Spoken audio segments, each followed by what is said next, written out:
This is Jackie with Thecuttingedgeculture.com. I'm here with Ryland of Real Big Fish. Hello. We are here in DC, and this is the Summer of Ska Tour. It certainly is. How do you feel now? Your band has been, I won't mention ages or anything because we're pretty close, I'm sure.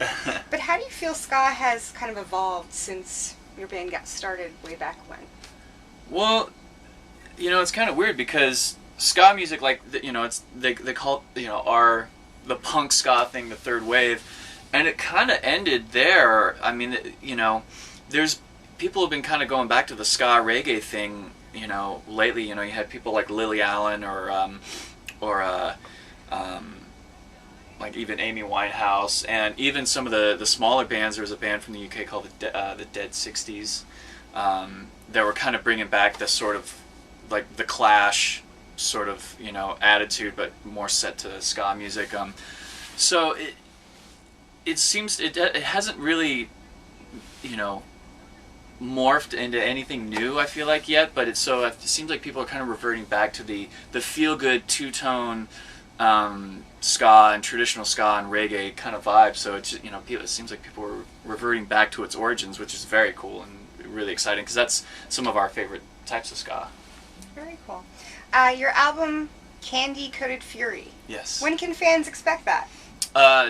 Next month. Next month. Yeah, we've it's sort of been.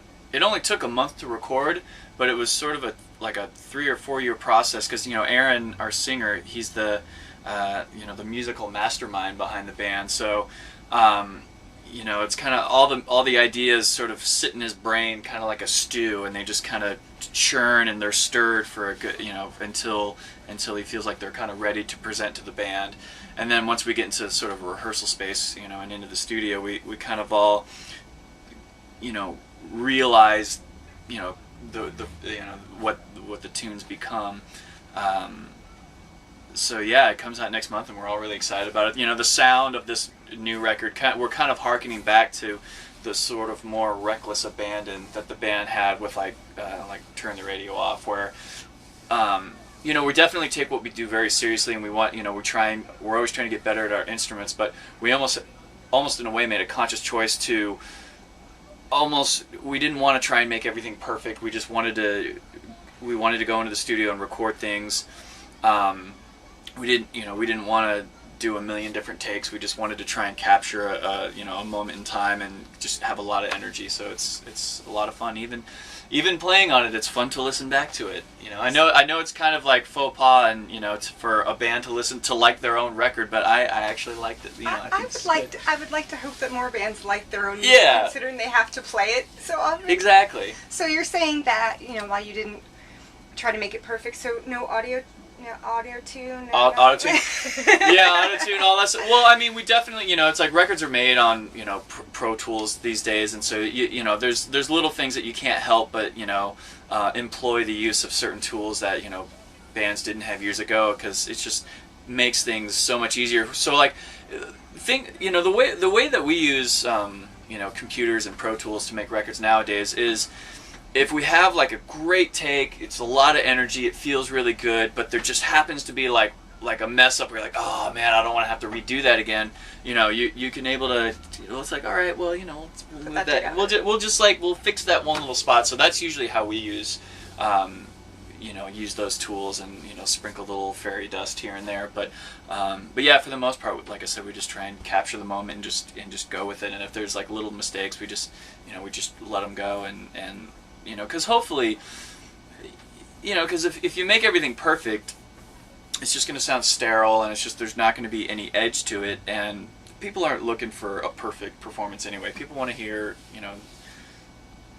they want to hear you, they want to hear the band, and they want and they want that to come through. So, we do our best not to mess with that. We try and just let it go. Any hidden meanings or good stories behind the title of the album? Well, just the phrase "Candy Coated Fury." It's like if someone were to say, "How would you categorize the music of Real Big Fish?" We've called it "Candy Coated Fury" for years. We have this sort of kind of happy-go-lucky, really danceable, fun type music that are set to these sarcastic, sometimes dark and hateful lyrics, but they all kind of have this sarcastic undertone to it. because everybody's, I feel like at one time or another everybody's sort of felt, the lyrics that Aaron writes, everybody's felt that at one point. And just Aaron's not really a love song writing kind of guy, so instead, it's usually those feelings that someone has, right at the beginning of a breakup or right before a breakup or something like that, or just even getting road rage and cut off on the freeway, whatever. But set to just this fun time music, and I think it definitely, they balance each other, because if you had really positive lyrics set to the music, it would just seem really cheesy, and then if you had really, really dark music set to really, then we'd just be like a heavy metal band or a dark black metal band. But I can't picture that. Yeah, so I think the two definitely complement each other and kind of make the whole picture, the big picture, work. Awesome. Your band is known, well, not only known, but also known for some really great covers. Are there going to be any covers on this new album? There are 2 covers. One of them is I never even knew the song before we did it, which is actually kind of great to have Aaron, because there have been times when Aaron's presented songs to us before, said, okay, we're going to cover this song, and I had never even heard it before. I was like, should I listen to the original? Like, no, don't listen to it, because then what happens is you start thinking along that wavelength. And so one of them, I think, was I don't know if they were a big band in the 90s or not, but I don't even remember the band name. But it's a great song. I love the song. And then the second one is an 80s song, because, of course, ska band, we have to have an 80s cover. I won't. You're just going to tease us. I'll just give the little teaser, but it is there, and it is, it'll make you feel great. It'll make you feel good just listening to it. All 80s music does. Yeah. That's not true. There's definitely some that does not make you feel good, but... any covers tonight? Any new covers that we could expect tonight? I don't know. I mean, lately we've been doing Brown Eyed Girl from our Fame, Fortune, and Fornication album that came out a couple years ago, our covers album. We've been doing that. Our trombone player Dan, he's gonna put out a solo album of spoken word poetry set to heavy metal songs, so maybe we'll do one of those tonight if he's into it. I think that's it. Well, and of course we have Take on Me. I forget that Take on Me is a cover. Like, it's funny because even as the band keeps going on for as many years as it has, we still get these younger, it seems like the fan base, we keep bringing in these younger kids, because I just think, like I said, that I think a younger audience can just relate to it. It almost becomes like a rite of passage, because once to go back to the lyrically, I think just the younger kids, they just hear these lyrics and go, I'm feeling exactly like that. So we're always getting these new younger fans. So it's sometimes kids will say like, oh yeah, my favorite song of your guys is Take on Me, and they don't even know it's a cover. So it's I think because of just the sound of Rib Like Fish, it's great because we don't do covers. We steal songs and we just make them our own. But yeah, I don't know. I mean, we've kind of just been keeping it, because there have been some tours where I feel like we've done like lots of covers, but I think it's just like, just a couple on this tour. Okay, fair enough. Now your band has moved from a major label to an indie label. Yeah. What are the benefits and what are the differences? Well, in our case, like, it's Rockridge Music, and they've been great because they've really just kind of acted as like a distribution company for us, and it's great because we just turn in these album projects that we're doing, and they'll just say, all right, great, we'll put it out, and we don't really have to worry about getting it approved, or somebody saying, well, we don't know if we hear a hit on this, or we don't know if this is good for your career at this point, so we're not going to put it out. It's like, it's just great. We do, because we have our own studio, so we record whatever it is we want to record, and then we turn it in, they put it out, and but at the same time they want to make money, so they're going to promote it as well. So we kind of get some great benefits of having a label without having to deal with someone looking over your shoulder saying, I don't know if you should do it, you should try it this way. But at the same time, major labels can be great. When Rib Like Fish was first on a major label, it was great because the major label was just totally throwing money at them and trying to promote the band, get the band out there. And so if you have a label on your side and they want to, if they want to make you big, then major labels are your best friend. But as soon as whether just kind of the way music changes commercially, sometimes a certain style of music just won't be as popular anymore, which is kind of what happened with Real Big Fish. After the ska thing was kind of going back down into the underground again, labels just didn't know how to market them. So that's sort of how the band got into that position of like,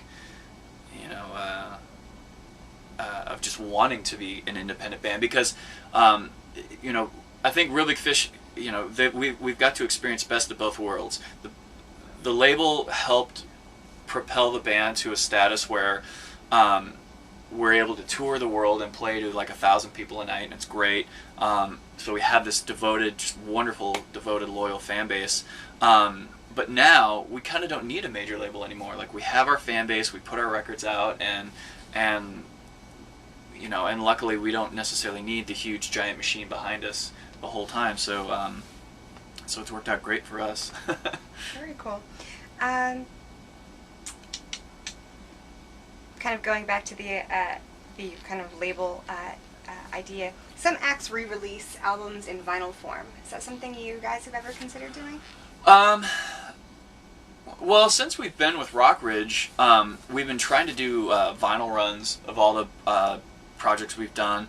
As far as the old catalog goes, unfortunately, it's just one of those things where the labels own those old recordings. So if we want to do that, we'd have to go through so many different channels of like, okay, we want to do this because we have to get approvals and things like that. That was one of the big reasons why we re-recorded all the music for our greatest, our best of greatest hits kind of compilation of all the albums that the band had done to that point. Was just because we didn't. It was just gonna be such a hassle getting things approved to put a best of album out on our own. So, I mean, I think it'd be awesome because it'd be great to own those old, recordings on vinyl. But that's kind of up to the label that owns the master recordings at this point. Okay. Now, again, when your band first started, things were different technology-wise. Yeah. How does social media come into play? Oh man, that's another big thing. I mean, that's sort of what, even going back to things like Napster, when I like, recall. yeah, I mean, we're going back. I mean, at this point, people, I'm sure younger kids, what's Napster? But you're just file sharing and just, as some people call it, illegally downloading music. But that totally helped the band gain international success. That, and actually the band being in the movie Basketball, that actually ended up being huge. It was like, because that movie kind of became a cult classic, like, that was, file sharing, like, and the internet and just like illegal downloading, that totally helped the band become an international band. Because we are pretty much doing it on our own now, we definitely encourage fans to buy our new music. If they're still going to get it for free, if it makes them want to come to a show and buy a T-shirt, then that I can still be down with that. Because at the end of the day, it's like we're here to play music. Or it's like we're definitely a live band. So yeah, like I said, and bring friends. Yeah, exactly. It's like, and it'll balance out. So if somebody downloading our music for free still gets them out to a show, I guess it still kind of evens out. Yeah. And you mentioned being more popular internationally. Next, you head to the UK. Yep. How do fans out there compare or differ from fans? I think they're a little more fanatical there, and I wonder if that has, in the UK particularly. I wonder if that has something to do with just kind of, ska music originated in Jamaica, but then it seemed like there was this mass exodus of Jamaicans that moved to the UK, and they brought reggae and ska music along with them, and then later on you had sort of the two-tone ska era that came about. You had Madness and the Specials and Bad Manners and the Selector, just all these UK two-tone ska bands. So I think because the UK has such a history with ska music, I wonder if that's why they like us.